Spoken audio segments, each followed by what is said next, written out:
Welcome back to Explaining Everything, the channel where we dive into the stories and mysteries behind everyday things. Today's question comes from one of our curious viewers, Mia Thoughts 22. Thanks for the suggestion, Mia. You asked, how is white gold made? Now, white gold sounds like something you'd find in a fantasy movie, like elves smelt it under a moonbeam or something. But it's actually the result of a pretty clever science experiment that turns classic yellow gold into a cool, silvery version of itself. So, how does gold go from old money yellow to modern icy chic? Stay tuned as we dig into the shiny secrets behind white gold, right here on Explaining Everything.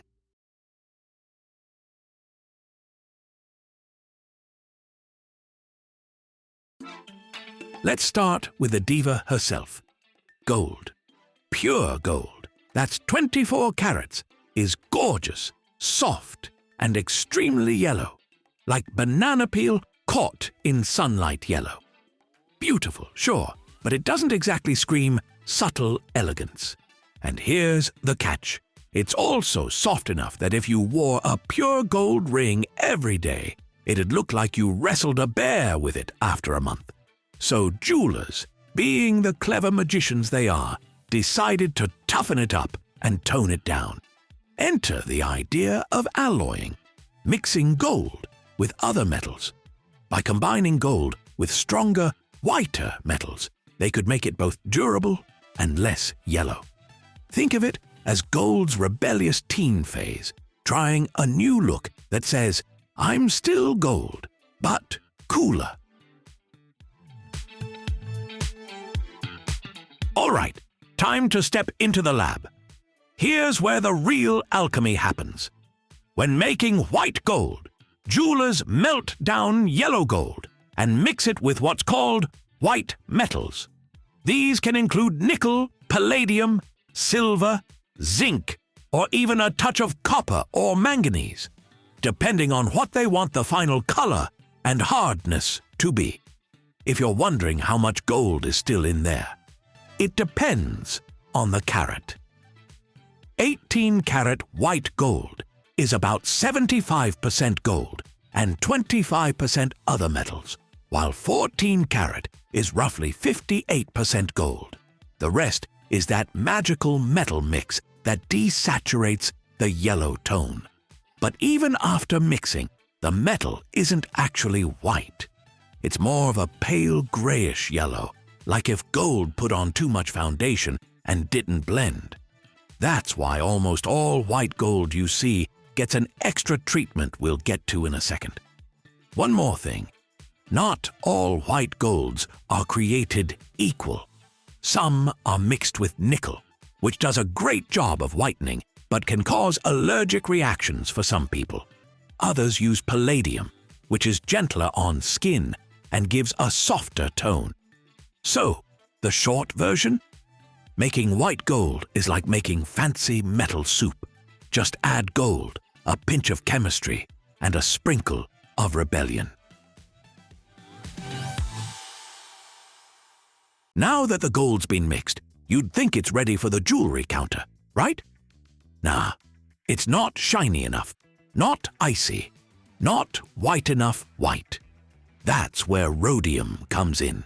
The secret sauce of modern jewelry. Rhodium is a rare metal in the platinum family, and it's ridiculously shiny and bright. So jewelers take your newly minted white gold piece and dip it in a super thin rhodium coating, kind of like dunking a donut in glaze. This plating gives white gold that mirror-bright, silvery finish everyone loves, and a bonus layer of scratch resistance, too. Without it, your white gold might look a bit yellowish or dull, more like eggshell gold. But here's the catch. That plating doesn't last forever. Over time, usually a year or two of wear, it can fade or rub off, especially on rings. When that happens, you'll start seeing the warmer metal underneath. It's not fake gold. It's just white gold showing its natural color again. A quick rhodium replating at the jeweler brings it back to full sparkle. Think of it as a spa day for your ring. Let's talk carats for a sec, because the numbers can be confusing. 24K means 100% gold, soft and very yellow. 18K means 75% gold. 14K, 58.3%. The lower the carat, the less gold and more alloy metals you get. That means the metal's stronger, whiter, and more affordable. Now, fun chemistry fact. Even though we call it white gold, the base alloy is never a true white. It's like gold trying its best to cosplay as platinum.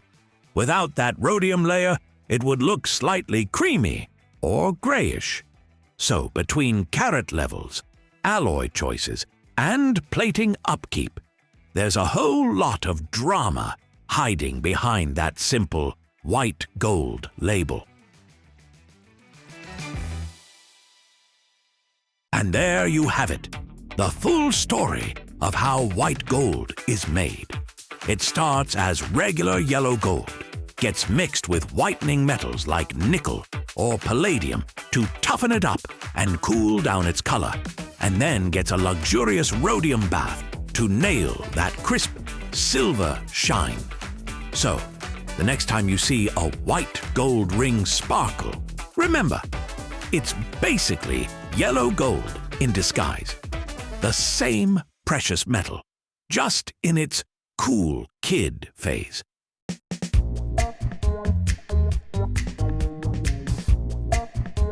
If you liked learning how gold got its makeover, hit that like button, subscribe for more shiny mysteries, and keep shining like freshly plated white gold. Also, if you have suggestions for our next video, feel free to share them in the comments below. We'll be sure to give you an acknowledgement for your contribution. If you enjoyed this video, please check out our other bingeable channels.